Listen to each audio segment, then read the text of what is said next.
Hello, everyone, and thank you so much for joining the webinar today. My name is Josh Hathcock. I'm the product manager at Smart-ABI, who is graciously hosting this webinar content for you today, where we're going to discuss non-invasive arterial studies, specifically the coding, compliance, and documentation necessary to bill for non-invasive arterial studies. If you have questions, do not hesitate to ask those in the Q&A portion. And if you would like to request any of these slides or other information from today, please do not hesitate to send those to info@hyperionmed.com, and we will respond to you promptly. Now, without further ado, I'd like to introduce your speaker today. He is a practicing podiatrist out of Fort Collins, Colorado, where he also operates a consulting service that helps people with coding, compliance, and documentation. He is a certified professional coder and certified professional medical auditor. He serves as a staff liaison to the APMA CPT editorial panel meetings, where CPT codes are created, edited, and deleted. He is a diplomat of the American Board of Foot and Ankle Surgery and is recognized as a master by the American Professional Wound Care Association, as well as being an editorial advisory board member of the journal Wounds. I give you Dr. Jeffrey Lehrman. Thank you, Josh. Good afternoon or evening, depending where you are in the country, to those who have joined us. Greetings to those that may be watching on demand after the fact, as this is being recorded. Non-invasive arterial studies are an essential component to many of our practices. If you are watching this, chances are excellent that non-invasive arterial studies are an essential component of the care that you provide. Not only dictated by our peer-reviewed literature and what we learned in school to be excellent care and appropriate care for the patients that we take care of, but also, in many cases, the standard of care, making this tool not only something that we want to use to ensure excellent outcomes and to provide the best care that we can for our patients, but also a risk management tool in doing the things that we need to do to, of course, most importantly, take care of our patients, but also to appropriately manage our risk. And today, we are going to discuss the coding, compliance, and documentation considerations that accompany the provision of this service, non-invasive arterial studies. We are going to discuss CPT codes in this lecture, and anytime we do that, we must provide the reference that CPT codes are a registered trademark of the American Medical Association, with all rights reserved by the American Medical Association, and the only reference for CPT codes is the current year AMA CPT professional book. Most likely, the most common question that is asked when it comes to non-invasive arterial studies is, who do I do them on, and how frequently should I do them? And I think that's not really what's being asked. To keep it real here, I think when that question is asked, what people are really asking is, who can I do them on and get paid? And how frequently can I do it and get paid? How frequently can I repeat them and get paid? Because the first two questions of who do I perform this study on and how frequently do I repeat it, you know the answers to that. We learned that in school, right? We went to school for a really long time to learn other things and the answers to those questions. Our peer-reviewed literature answers those questions. We have society guidelines that answer those questions, which is why I say, I think that's not really what's being asked. I think instead, it's a payment question, which is certainly fair. So the easy answer to that is this service is considered reimbursable by third-party payers, insurance companies, when it is medically necessary. Now, that's really easy to say. What do we mean by medically necessary? So in some cases, third-party payers may have public coverage determinations that define the medical necessity of this service, that spell it out very clearly. We will cover this when the following boxes are checked. And we will cover the service being repeated when A, B, and C are in place. When we have that, it's easy. But we don't always have that. As a matter of fact, we usually don't have that. So some third-party payers have that direction, some do not. And then the very common question is, well, what about Medicare? Well, you may already know this. Medicare is a national program, but it is administered on a local level by Medicare Administrative Contractors, MAC, the MACs. There are 7 Part B MACs in the country covering the 50 states. Some are large and have lots of states. Some are small and only have 2 states, for example. Some of the MACs have non-invasive arterial studies policies, some do not. So be careful with the Medicare thing. I've seen people get into trouble by asking, well, what are the Medicare rules about? That's the wrong question. The question is, what does my MAC say about fill in the blank, right? So be careful with like these chat rooms and national email things. And there's all kinds of wrong information on there. Like, well, the Medicare rules about this are, there are no Medicare rules about this, right? It's the MAC, your MAC. And same thing goes for, be careful when talking to a colleague in another state.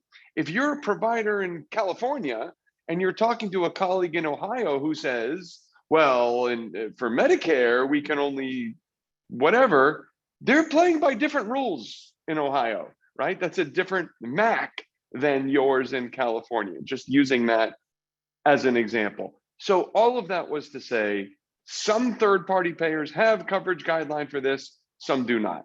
Same goes for Medicare. Your MAC might, your MAC may not. We're not going to go through every single one of them because there's hundreds of third-party payers in the country, and this is a national program, of course. If the patient's third-party payer does have a coverage guideline for non-invasive arterial studies, follow it. That's easy. They're giving us the boxes to check.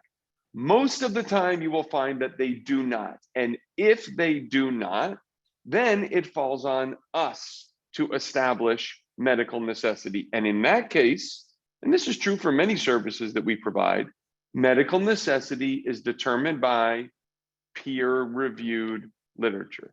Not I think, or in my experience, or I've always done, whatever. Rather, what does our peer-reviewed literature dictate regarding the medical necessity of non-invasive arterial studies? The good news is we've done the homework for you. What follows in the next couple slides is what our peer-reviewed literature suggests regarding who should receive non-invasive arterial studies and how frequently it should be repeated. This slide is to share where that information was derived. Looking at some of these references, you'll see these are from worldwide publications in some place, well-respected, renowned, peer-reviewed literature. And our peer-reviewed literature tells us when it is appropriate to perform non-invasive arterial studies. On initial presentation, our peer-reviewed literature tells us it is appropriate to perform non-invasive arterial studies for every person on this slide. This isn't what I think or somebody else thinks or what Hyperion thinks. This is from our peer-reviewed literature. So new patient who meets any of this criteria, it is medically necessary to perform non-invasive arterial studies. And in many cases, standard of care, right? An adult with a chronic lower extremity ulcer, like diabetic foot ulcer, we better be performing non-invasive arterial studies. The jury, the plaintiff's attorney, wants us to have performed non-invasive arterial studies. And I don't mean to make it all about that. More importantly, it's what our patients need. It's what we learned in school. It's what our peer-reviewed literature tells us. It's what we would want if it were our loved one with a diabetic foot ulcer. But Doesn't hurt to mention that risk management side of things. It's important for that reason too. So to answer the question, when is it medically necessary on initial presentation? The answer is for any of these patients. As far as repeating, how frequently should we repeat this? Our peer-reviewed literature tells us that anybody in this group, any of these patients, should have non-invasive arterial studies repeated once a year. Should be repeated once a year in this group as dictated by our peer-reviewed literature. And anybody in this group, non-invasive arterial studies should be repeated twice a year, every 6 months. Josh shared this at the beginning. He just turned his camera off. There's lists here, right? And I'm not reading all these bullets because I think that makes for a not entertaining webinar. If you're interested in the slides, when Josh turns his camera off, that email is there. If you hover your mouse over Josh's smile there, you'll see he listed the email. And you can contact Hyperion and they will get you these slides. They're happy to share the slides for those who have attended. So if you're thinking, oh my goodness, he's rushing through these, I can't write this all down, it's because it's no fun to read these bullets, and the slides are available to you using the email that accompanies Josh's video there. As far as one-time events that trigger the need for non-invasive arterial studies, some of those are listed here.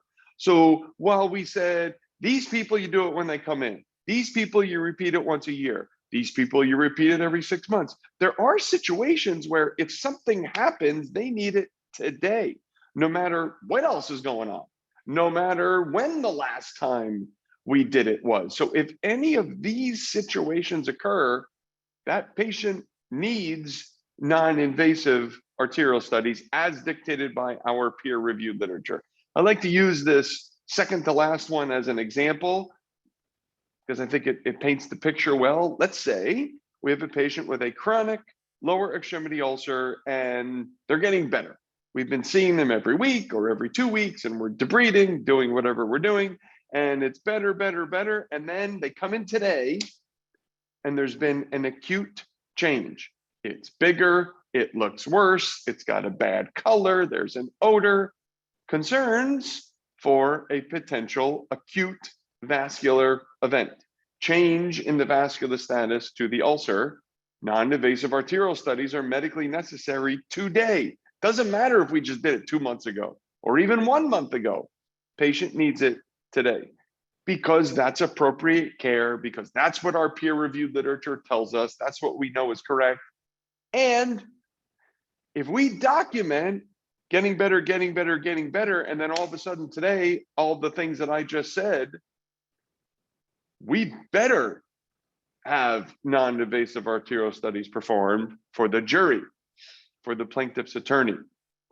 If you want help in pulling out this information from the patients, Hyperion provides its customers with this really easy survey.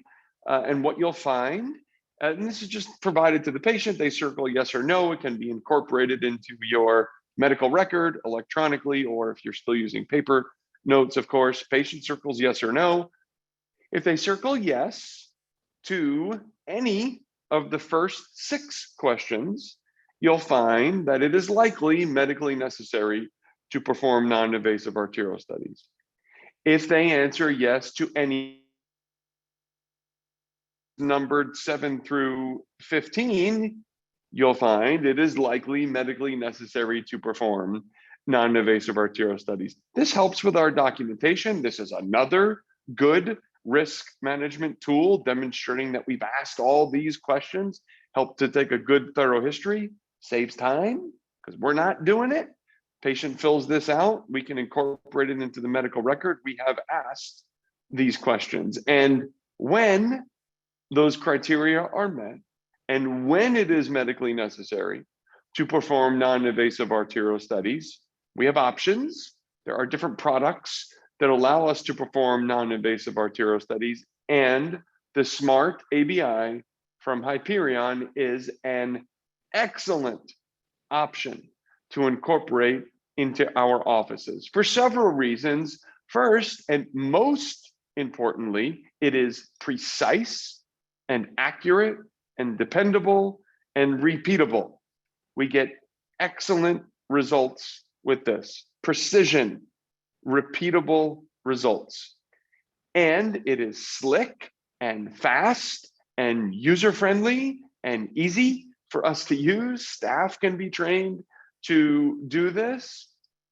And it's portable, which is great, right? Some of these bigger, bulkier things that some of us have in our offices are stuck in that office. And we can't take it to a nursing home. We can't take it to a patient's home. We can't take it to the ancillary office. And then some people are scheduling patients. Well, if you need that, you need to come to this office, which patients don't like. This can easily be transported wherever you're going. And you can perform it at these other sites, like a nursing facility or in a patient's home, if you do home visits. So lots of reasons to consider the Smart-ABI. And if we perform non-invasive arterial studies using the Smart-ABI, common question is, which code should I use? So let's go through the CPT coding for non-invasive arterial studies. Josh shared in his introduction that I get to attend the AMA CPT editorial panel meetings where we create the CPT codes, and something I can share being involved with the CPT process is that every word, every letter, every punctuation mark in a CPT code is there for a reason. And you'll see why I'm making this point in a bit. Every word, every letter, every comma that's in there is there for a reason and is heavily vetted and carefully scrutinized. Maybe some of you have heard me make this joke before, but it's true, to the point that there can be a 20-minute argument in that room over a comma and what meaning that comma implies. Every word matters. If it's there for a reason. And we're going to get to this in a bit. If it's not there, it's not there for a reason. If it's excluded, it was considered, and there's a reason it's not there. When we choose CPT codes, how do we choose the code? Well, we choose the code that represents the service that was provided, but there's actually a bit more direction than that. If you have a 2022 CPT book, in the introduction section on page 14, it's lowercase Roman numerals. In the introduction section, page 14, it tells us that we must choose the code that precisely describes the service that was provided. And here's important words for what we're about to talk about. We may not choose a code that merely approximates the service that was provided. I'm going to repeat that. CPT book says we may not choose a code that merely approximates, their words, merely approximates the service that was provided. This is of particular interest when it comes to non-invasive arterial studies, because there are some products that do not exactly fit the code and instead merely approximate what is described by that code. So we can't have, well, that's close, that's kind of it, that's mostly it, that's approximately it, because CPT tells us we may not merely approximate. So to choose the code, we have to look at what we did and to see, does that match exactly the code descriptor? So let's look at what we do when we perform non-invasive arterial studies with the Smart-ABI. The first thing we do is apply the cuffs around the arms and obtain the brachial pressure, of course. Then we apply also a cuff around the ankle, and we obtain first, with the cuff centered over the anterior aspect of the ankle. When the cuff is centered anteriorly, we can obtain the ABI at the anterior tibial / dorsalis pedis artery. Now, why do we have two different arteries listed there? The clinicians watching this likely already know that, but oftentimes we get office staff and coders that might watch this. So clinicians, please be patient with me for a moment.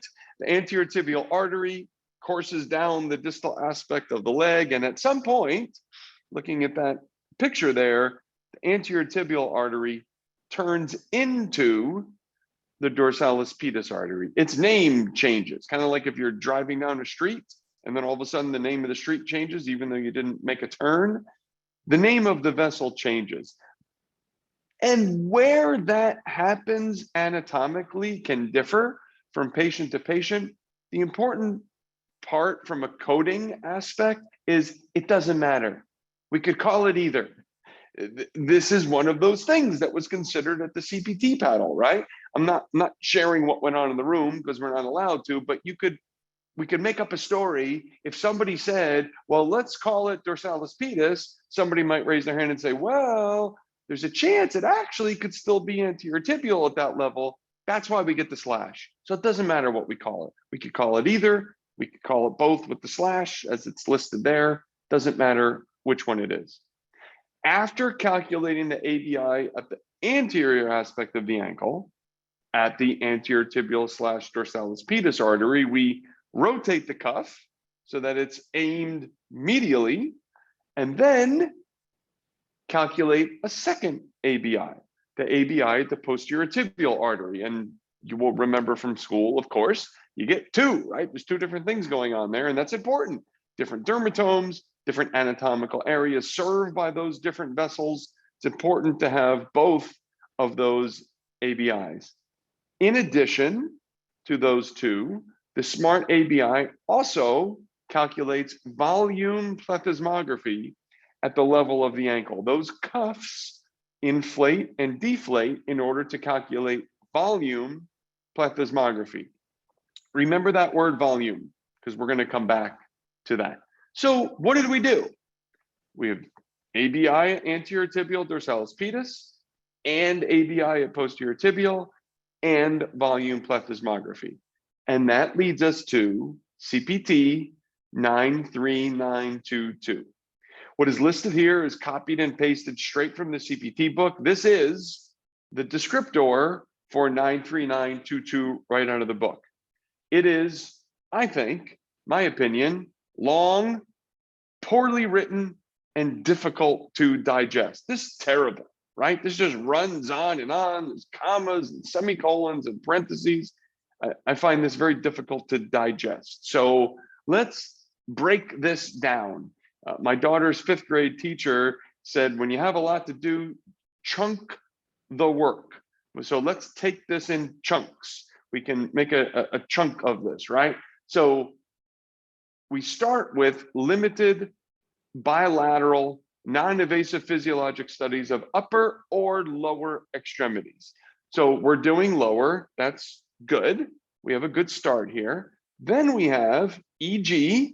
So for example, for the lower extremity, perfect. That's what we're doing, right? So now it's going to tell us what we need if we're doing the lower extremity. We need ABI at the distal posterior tibial artery. We have that.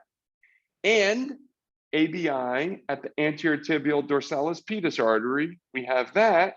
But look what word comes next. Plus. We're not done. And this is where you may have heard, I feel like a lot of people hear this, appropriately, there's no code for just doing an ABI. That's correct, right? 93922 is these two ABIs plus, and then this whole big long thing that follows. I broke this down, nothing changed, just copied and pasted. What follows the word plus there is 3 options that in this code descriptor are separated by the word or, O-R. Every word matters. Going back to what I said before, it's or, O-R for a reason. It means we just need one of these 3, right? Any one of these 3 gets us in. And look at number 2 on that list, volume plethysmography. That's what we're doing with the Smart-ABI. What is volume plethysmography. That is defined by CPT. Here's the reference, straight from CPT Assistant. There are other types of plethysmography in the market. Volume plethysmography is the measurement of volume in response to inflation and deflation of a specially calibrated blood pressure cuff. Has to be inflation and deflation of a cuff. This is not putting a sensor on the tip of the toe that extrapolates or estimates or whatever something more proximally, right? Volume plethysmography is a cuff that is inflating and deflating. With the Smart-ABI, we have checked all three of these boxes, and it is appropriate to submit CPT 93922 when performing non-invasive arterial studies with the Smart-ABI. But we're not done. In addition to both ABIs plus one of those three things, CPT tells us that in order to submit 93922, we must have, and here this is copied straight from CPT, this is right out of CPT, the reference is there. We must have a hard copy output record of the results that allows the provider to perform the interpretation. A hard copy output record. It has to spit out, or something we can print hard copy results, right? Millimeters of mercury, the measurements, the waveforms, the numbers, the ABI, and yes, Smart-ABI provides us with that hard copy output record. And not just any hard copy output record. It's one that I think is great, right? We've all seen the crummy ones, the terrible ones from the hospital that are black and white, and the print is faded, and you can't really read it. These are sharp, color-coded. For those of you that are doing the interpretation, right, dictating the read of the non-invasive arterial studies, these are really easy to follow, I find, and make it really easy for us to perform that interpretation. So this gives us the hard copy output record, maintaining compliance with 93922. Having established that as the appropriate code when using Smart-ABI the way we described, there are three different methods by which we can submit CPT 93922. There are two components to the service. One is the technical component, the other is the professional component. The technical component is actually performing the study, putting on the cuffs and pushing the buttons. A little more to it than that, but you get the idea. The professional component is the interpretation, the read, if you will. I think that's how a lot of us think of it. What gets spit out with the numbers and the waveforms and the ABI calculated, those are results.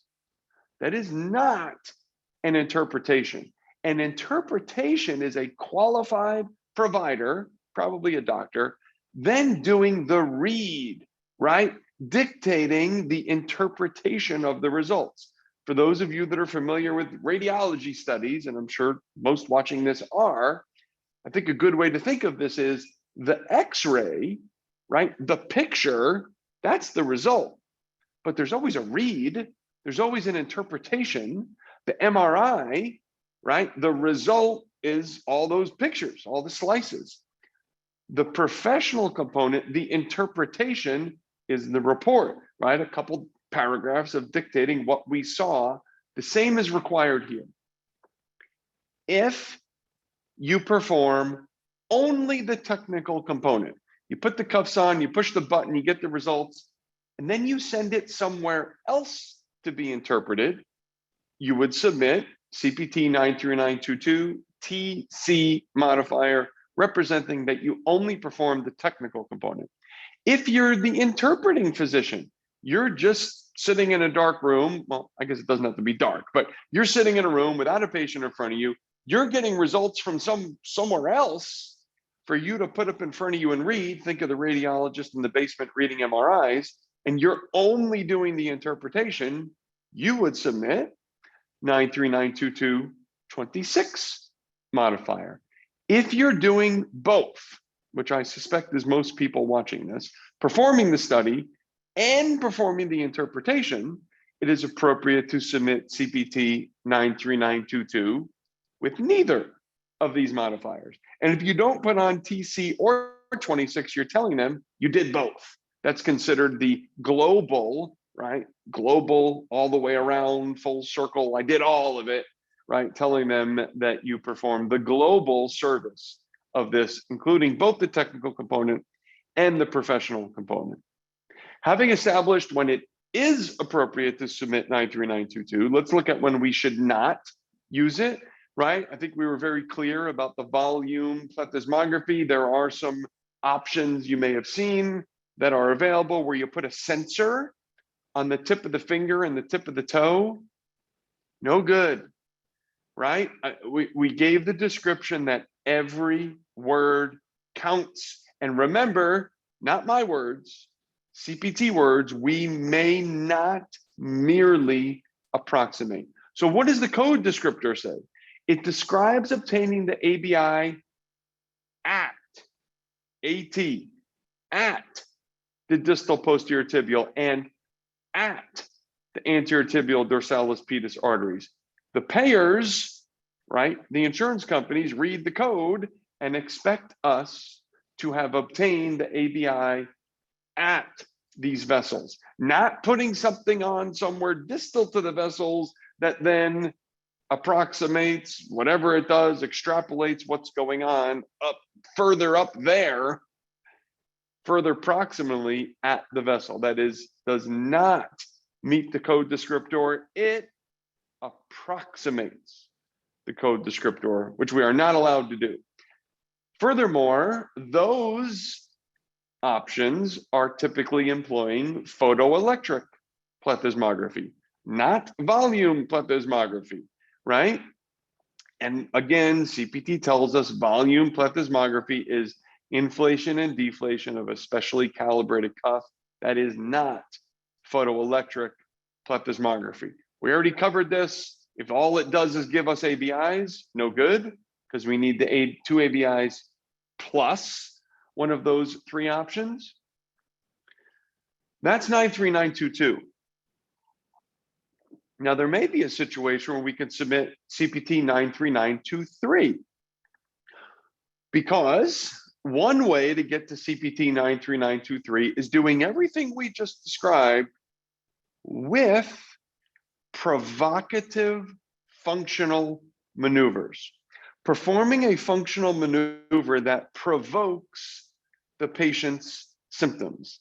This, of course, should be medically necessary when we do it and submit the coding for it. It would not be appropriate to just do this on every single patient, no matter what, even if they didn't need it, right? So let's give an example of this. It would be a situation where it is medically necessary to perform a functional maneuver that provokes the patient's symptoms. So, not to insult the clinicians, we all learned this in school, but just to be thorough, if we have a patient that comes in that says, sitting here right now, I'm fine, but every single time I walk for 5 consecutive minutes, I get cramping in my calves. Do we want to test that patient as they sit there right now with no pathology? Or do we want to test them after they've walked for 5 minutes and have cramping in their calves? This is a situation where our literature directs us, and it is absolutely medically necessary to perform a functional maneuver, walking, that provokes the patient's symptoms, having them walk on a treadmill, heel raises, whatever, right? Knee, bending the knee back and forth, flexion, extension of the knee.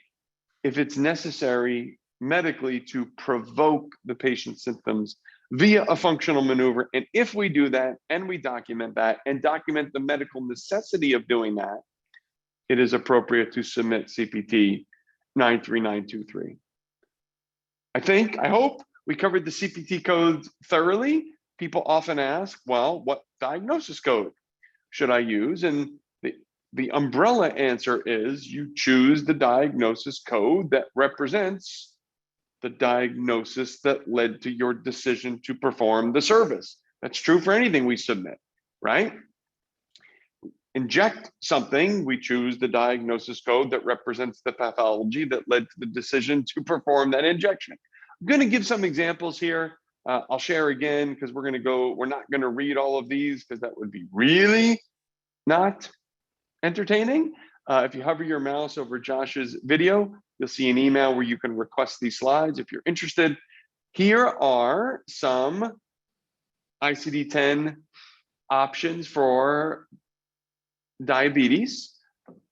There's a bunch of codes coming up on the next couple slides. Anytime you see a hyphen, a dash at the end of the code, that means the code is not complete and additional characters are required to complete the code. For example, all of these require 6 characters. I didn't want to fill up the slide with left and right and all these other characters. I think all of us have a reference for ICD-10 codes, and normally we just need to know where to get started, and you could take it the rest of the way and finish the code. So here are codes representing diabetic ulcers of the lower extremity, and the other code that typically goes with a diabetic foot ulcer. Here are code stems. Hyphen means additional characters are required. I put it in red print. I want to be clear. I don't want anybody to think these are complete codes because they're not. Here are some pressure ulcer options, arterial ulcer options, gangrene. That may lead to the performance of non-invasive arterial studies, right? Rest pain, that would be a good reason to perform non-invasive arterial studies. This was the example I gave with the person cramping in their calves. Claudication, diagnosis codes, diabetes, diagnosis codes, both type 2 and type 1 listed there on those 2 slides. This might be a stretch, maybe, but we know that oftentimes the same small vessel disease that hits the kidneys also hits the lower extremity. So we may be using renal disease codes, just some options there. Having covered the coding and the compliance, let's talk about the documentation that should accompany our submission of these non-invasive arterial studies CPT codes. This is true for any service we provide. We should be documenting why we did this, telling the story of why this was medically necessary. I find this to be frustrating. You might also. We went to school for a really long time to know why we're doing what we're doing. Why do we have to write that down? Why do we have to tell the story of why? The reason is when we agreed to accept payment from third-party payers, we agreed to play by their rules. And when an auditor shows up, they have boxes that they are looking to check. And one requirement that must be satisfied for every service, an umbrella over everything, is medical necessity. They want to read something that explains why this was medically necessary. So we gave a bunch of those examples in the beginning, right? So that should be a couple sentences of, I'm making this up, something, here's an example, right? Something along the lines of, this lower extremity ulcer has been present for X months. It has not improved. Patient tried this and this. Therefore, not, or maybe, and then add, it is certainly possible that lower extremity arterial disease is contributing to the chronicity of this ulcer. Therefore, it is medically necessary to perform non-invasive arterial studies today. Something like that, right? Something establishing the medical necessity. We should then have the exact steps of the procedure, almost like a little miniature operative note, right? Patient was placed in the something position, attention was directed to, the cuff was applied, right? Whatever we did, those exact steps of that procedure. And finally, if you are performing the interpretation, documenting the interpretation, right? Again, think of that X-ray and MRI example that I gave, dictating the interpretation, what you observed and what your interpretation of those results are. We're going to do a case study here, but as Josh said at the beginning, the intent here was to allow plenty of time for Q&A, and we are going to do that. The goal was to leave about 15 minutes or so, and it looks like we're gonna hit that. Please be generous with your questions. If you look at the Zoom toolbar there, you'll see there's two little speech bubbles that say Q&A. Any questions you have, we're leaving all this time for questions for a reason. We want your questions, and we hope you'll be comfortable submitting them. Lots of people watch this, lots of people watch it on demand after the fact. If you have the question, chances are excellent somebody else watching this has the same question.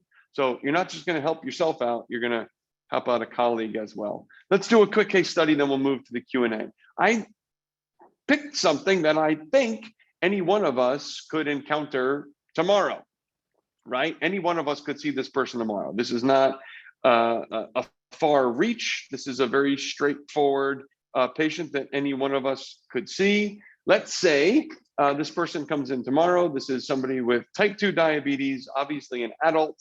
They use insulin, as many type 2 diabetes patients now do, and they have non-palpable PT pulses. This is chronic, right? Clearly, any one of us can tell by looking at it. This is a chronic ulcer. This patient needs non-invasive arterial studies, right? You didn't need this lecture to tell you that. You learned that in school. Here's our peer-reviewed literature that says an adult with a chronic lower extremity ulcer should have non-invasive arterial studies performed. And if we do that, and we perform both the technical component and the professional component, we submit CPT 93922, no 26 or TC modifier, because we did both the professional component and the technical component. And here is the appropriate diagnosis coding for a type 2 patient with type 2 diabetes patient who uses insulin with a foot ulcer in that anatomic location. Thank you for your attention. We'll share again. Slides are available through Hyperion. You can write to that email that's in Josh's video and say, I want the slides. And Josh is going to moderate our Q&A session now and read the questions for us.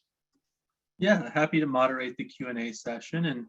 And one thing that I do want to note that we just recently had Dr. Lehrman prepare some interpretation templates to help guide you on your interpretation or your op note of the results of the Smart-ABI. And if you'd like to request those, we'd be happy to send those to you. You can send those requests again to info@hyperionmed.com. We also have templates on the exact procedure performed using the Smart-ABI. So if you have a Smart-ABI device, you're one of our customers who's joining us today and you would like those templates, please do not hesitate. You can request those at info@hyperionmed.com. Now, we'll go ahead and dive into some of the questions. The first one is from a valuable customer, Dr. Halbuni, who requests, what about when another provider, PCP, conducts the screening and they come to a specialist and we do another ABI without knowing it was done previously? Will claim get denied under a different NPI and tax ID? It might. I hear you, doctor. That happens. Yeah, it actually may get denied. That's true for any service we provide, though, right? You could say that for lots of services that take place. I'm trying to think of an example, like maybe a culture, right? Like a throat culture. If somebody has a sore throat, they went to one doctor today and that was performed, and for some weird reason they go somewhere else a day or two later and have it done there. Same thing could happen there. So no way to know for sure. It probably differs based on the payer. Yeah, it's possible that could happen. And you're probably thinking, well, that's not fair. And I agree, right? Patients don't know, most of them. If we ask, have you had non-invasive arterial studies performed in the last 6 months? They don't know. Even if we do a really good job of describing, well, it would have been a blood pressure cuff, and they probably still don't know, right? So the only recommendation there is certainly fair to ask the question. Do the best you can. Maybe if you see what provider types they've seen in the last couple months, there might be, oh, maybe that's somebody that may have done it. But all we can do, just like any other service we provide, the ulcer debridement, same thing, right? Chronic lower extremity ulcer. They could go one place and have it debride and go somewhere else 2 days later, like infectious disease, and then a wound specialist maybe could run into the same problem there. So all we could do is ask the patient, do the best we can. And yeah, that could potentially happen. Next, we have, can the test be submitted with an office visit or E&M? So it's a very common question in coding right now. So certainly a fair question. The question essentially speaks to the significant and separately identifiable evaluation and management. This is a procedure, just like any other procedure. So the question here is, can I submit an E&M with this procedure?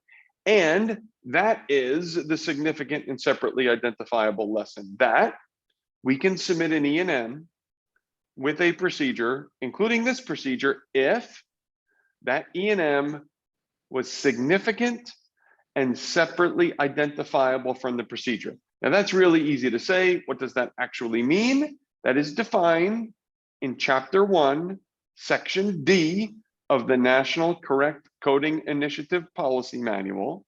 And it tells us that a significant and separately identifiable evaluation and management exists when there are two different services that were performed, one of which is an E&M, and one of which was a procedure, and there was no overlap in the work associated with the two.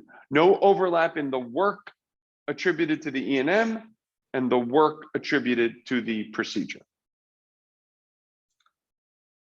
Next, we have, you mentioned a sensor on the toe. Does the QuantaFlo system qualify for this code? Let me go back. No. So the question deals with a branded name system that employs a sensor on the tip of the toe. So two reasons that's problematic. We already covered this. That sensor does not obtain the ABI at these vessels. I won't repeat that whole thing. I think we covered that clearly. Nor do we employ volume plethysmography when we have a sensor at the tip of the toe. So the short answer to the question is no. Okay. Next is, how long does it take? Can my MA run the test, or does it have to be performed by a doctor? So average time is about 5 minutes. Now the person wrote, can my MA perform the test? Sure. But, and forgive me if I'm projecting, I don't think that's really what you're asking. And I could be wrong. I suspect what you're asking is, can my MA do it and I submit the coding for it? That differs by third-party payers. Some do allow that, some do, so let me rephrase. Some just broadly allow that, some don't allow that, and then some allow it if the assistant has met certain qualifications. And that differs by payer. And yeah, that may be frustrating, right? You could be in the same office, in the same city, and a patient in room 1 and a different patient in room 2 with different insurance, medical insurances, different third-party payers, where you're playing by one set of rules in this room and a different set of rules in that room. So it differs based on the payer. And yes, it differs between, I should say, it differs between Medicare contractors also. So there's not one Medicare rule that applies to the whole country. All right. Our next question is, does this help qualify a patient for more in-depth imaging, such as duplex ultrasound or angiography?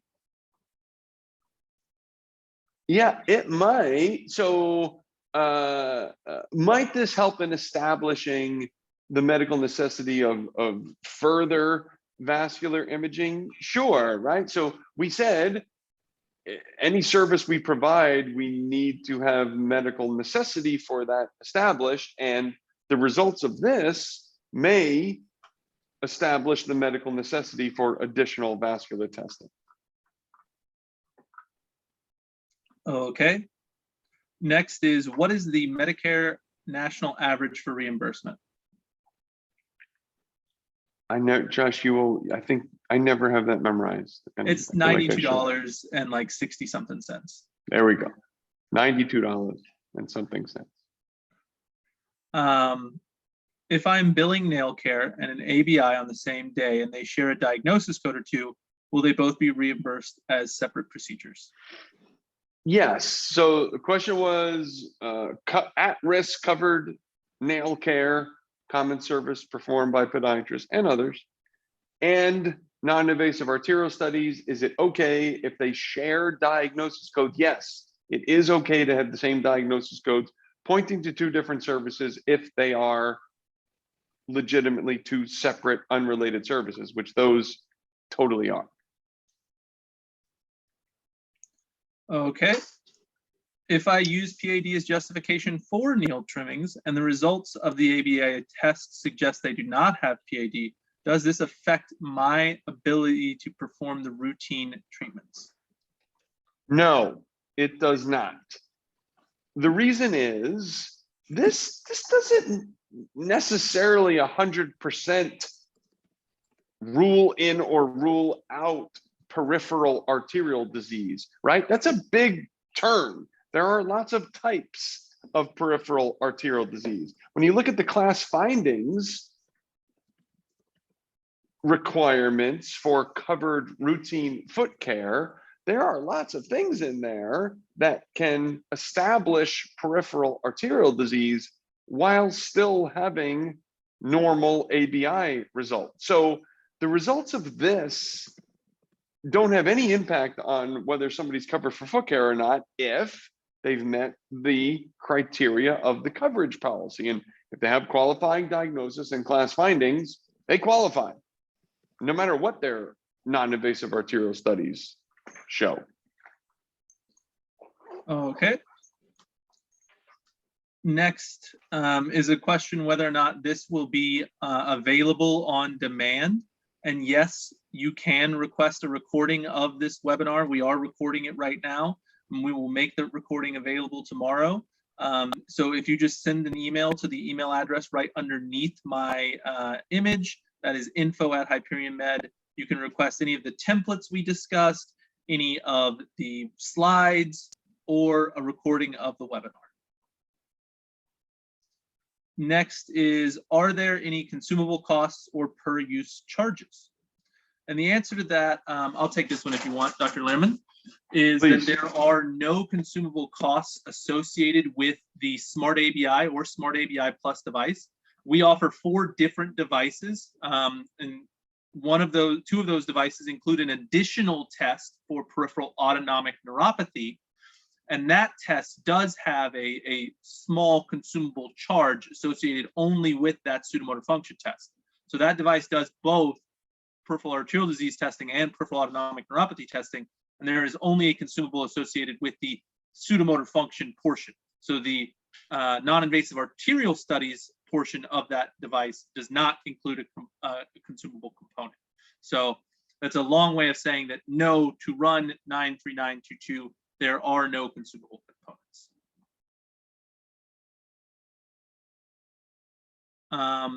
Next is,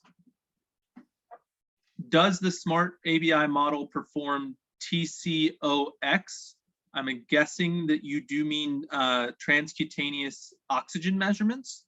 That is a way to meet 93922 as a code. That's one of the 3 options: Doppler, volume plethysmography, or TCPO2. The Smart-ABI does not perform that. That is not a functional portion of any of the Smart-ABI series of devices.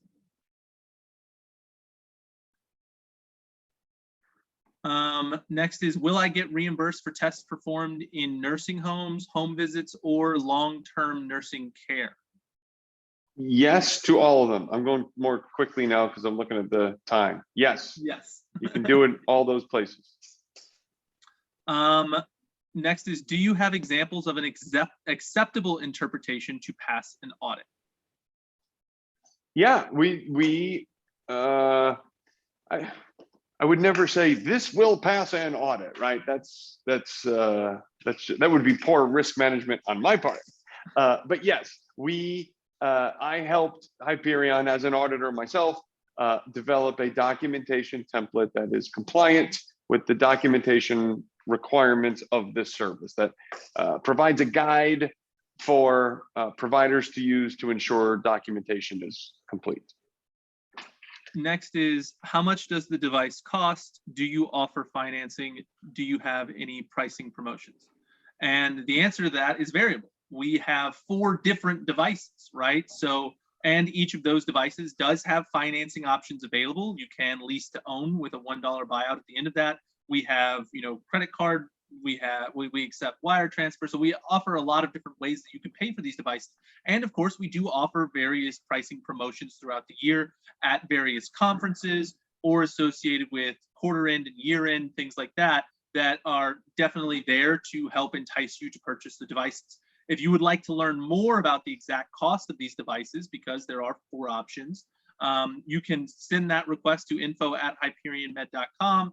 And we will link you up with a sales representative who can walk you through not only the cost of each of those devices, but the financing options available on each of those devices. Next is, how hard is it to introduce the device into the practice? And do you provide any marketing support? So, I mean, Dr. Lehrman, you've used the device before. Does it seem like it would be very difficult to introduce into practice? No, it's a wonderful ad, right? It's just like any other tool that you add, it gives you something else to market to your community, to referring providers. No, it's only a good thing. It's a tremendous ad. And I'll add to that we do offer educational modules to not only train your staff how to use the device, but to train your staff about what is peripheral artery disease, why is it important, and ways that you can introduce this into your workflow to help reduce the burden of performing this type of testing. And beyond that, ways that, it makes it easier to integrate into the practice. And in terms of marketing support, we will offer you website ready images as well as backlinks to our website to help drive people who are interested in Smart-ABI in your area to your website. So that is definitely something that we help support our customers with, is SEO help to help drive those clicks in your areas for anybody that may be searching for Smart-ABI or ankle brachial indexes to your personal website. And it looks like we are out of questions and it's almost time to end. I do have one more question for you, Dr. Lehrman. I was asked this recently and I figured I'd ask you on the webinar here today, but we have a customer that does a lot of managed care, not necessarily fee for service billing. And they were wondering if using a device like the Smart-ABI to perform non-invasive arterial studies would qualify a patient to diagnose them with peripheral vascular disease to qualify them for HCC 18 or HCC 108 and in the diagnosis of peripheral vascular disease. So it certainly can contribute, right?